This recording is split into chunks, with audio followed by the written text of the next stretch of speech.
எல்லாருக்கும் வணக்கங்க. Cook to easy சேனலுக்கு உங்களை அன்புடன் வரவேற்கிறேன். இன்றைக்கி நம்ம ஃப்ளாக்ஸ் சீட்ஸை வச்சுங்க லட்டு ரெசிபி எப்படி பண்ணுறதுன்னு பார்க்க போகிறோம்.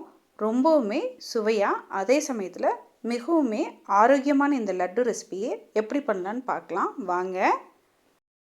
ஃபஸ்ட்டுங்க அடுப்பை மிதமான தணலில் வச்சு அதில் ஒரு வாணலி வச்சுக்கோங்க. இப்போ இதில் நம்ம ட்ரை ரோஸ்ட் பண்ண போகிறோம். ஒரு கப் அளவுக்கு ஃப்ளாக்ஸ் சீட்ஸ் எடுத்துக்கோங்க. நான் எடுத்துருக்கக்கூடிய இந்த கப்போட அளவு 125 கிராம். இப்போ மிதமான தணலில் நல்லா வாசனை வர வரைக்கும் வறுத்துக்கணுங்க. இந்த ஃப்ளாக்ஸ் சீட்ஸு எள்ளு வறுத்தா எப்படி பொரியுமோ அதே மாதிரி பொரியிற ஸ்டேஜ் வரைக்கும் நம்ம வறுத்துக்கணும். ஃப்ளாக்ஸ் சீட்ஸ் போட்டுங்க நல்லா ஒரு 10 to 15 செகண்ட்ஸ் நம்ம வறுத்ததுக்கப்புறம் பார்த்திங்கன்னா நல்லா பொரிஞ்சு வரும். இப்போ இந்த ஸ்டேஜில் நம்ம இதை வேறு ஒரு பிளேட்டுக்கு மாற்றிக்கணுங்க. மாற்றி ஆற விட்டுக்கணும். பாருங்கள் நல்லா பொரிஞ்சு வருது. அவ்வளோதாங்க. இந்த ஸ்டேஜ் வந்ததுக்கப்புறமா இந்த ஃப்ளாக்ஸ் சீட்ஸை எடுத்து நம்ம ஒரு தட்டில் கொட்டி ஆற விட போகிறோம்.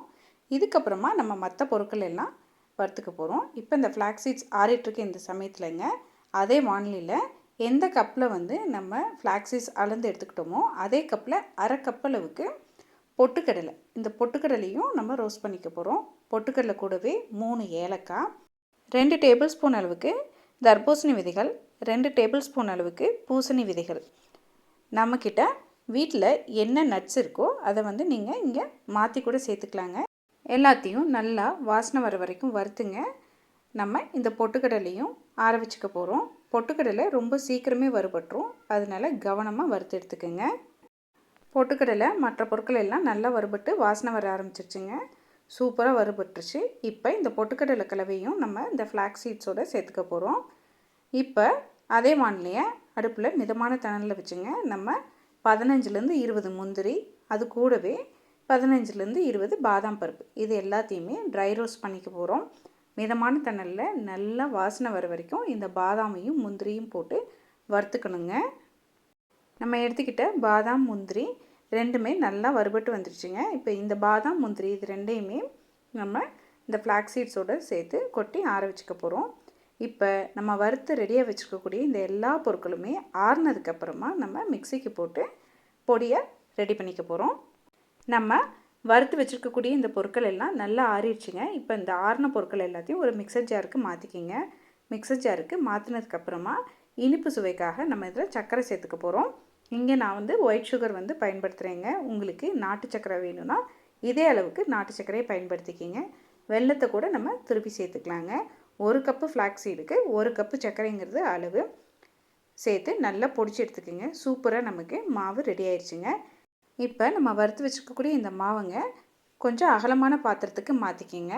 அகலமான பாத்திரமாக இருந்தால் தான் நம்ம நெய் ஊற்றி நல்லா கலந்து உருண்டை பிடிக்கிறதுக்கு நமக்கு ஈஸியாக இருக்குங்க. அதுக்காகத்தான் இப்போ அதே வானிலையில் 1/4 கப் அளவுக்கு நம்ம நெய்யை காய்ச்சிக்க போகிறோம். நெய் நல்லா சூடானதுக்கப்புறமா இந்த நெய்யை நம்ம வறுத்து பொடிச்சு வச்சுருக்கக்கூடிய இந்த மாவோடு சேர்த்திக்க போகிறோங்க. நல்லா காஞ்ச இந்த நெய்யங்க சூடோட அப்படியே இந்த மாவில் கலந்துக்க போகிறோம். மாவில் கலந்துட்டு ஒரு ஸ்பூனை வச்சு கலந்து விடுங்க. மிதமான சூட்டுக்கு வந்ததுக்கப்புறமா நம்ம இதை உருண்டைகளாக உருட்டி எடுத்துக்கலாங்க. ஃப்ளாக்ஸ் சீட்ஸும் ரொம்பவுமே ஆரோக்கியமானதுங்க. இது மாதிரி நம்ம லட்டு செஞ்சு வச்சுக்கும் பொழுது குழந்தைங்களுக்கு, பெரியவங்களுக்குன்னு ஸ்நாக்ஸ் டைமுக்கு நம்ம ஒன்று கொடுத்தோம்னா அவங்க சாப்பிட்டாங்கன்னா நல்லா ஹெல்த்தியாக இருக்கலாங்க. பாருங்கள், கை பொறுக்கிற சூடு வந்ததுக்கப்புறமா நீங்கள் கையால் நல்லா அமுத்தி பிசைஞ்சு உருண்டைகளாக உருட்டிக்கணும். ரொம்பவுமே சுலபமாக நம்ம இந்த லட்டை செஞ்சிடலாங்க. ரொம்பவுமே மினிமமான பொருட்கள் தான் நம்ம சேர்த்துருக்கோம். நம்மக்கிட்ட வீட்டில் இருக்கக்கூடிய பொருட்களை வச்சு இந்த லட்டை நம்ம சூப்பராக செஞ்சிடலாங்க. நீங்களும் வீட்டில் ஒரு முறை இதே அளவுகளோட இந்த ஃப்ளாக்ஸ் சீட்ஸ் லட்டு ரெசிபியை செஞ்சு பாருங்கள், சுவைத்து பாருங்கள். கண்டிப்பாக உங்களுக்கு சுவை பிடிக்குங்க. உங்களுக்கு இந்த ஃப்ளாக்ஸ் சீட்ஸ் லட்டு ரெசிபி பிடித்திருந்தால் குக் டு ஈஸி சேனலை லைக் பண்ணுங்கள், ஷேர் பண்ணுங்கள், கமெண்ட் பண்ணுங்கள். மறக்காமல் குக் டு ஈஸி சேனலை சப்ஸ்கிரைப் பண்ணிக்கோங்க. வணக்கங்க.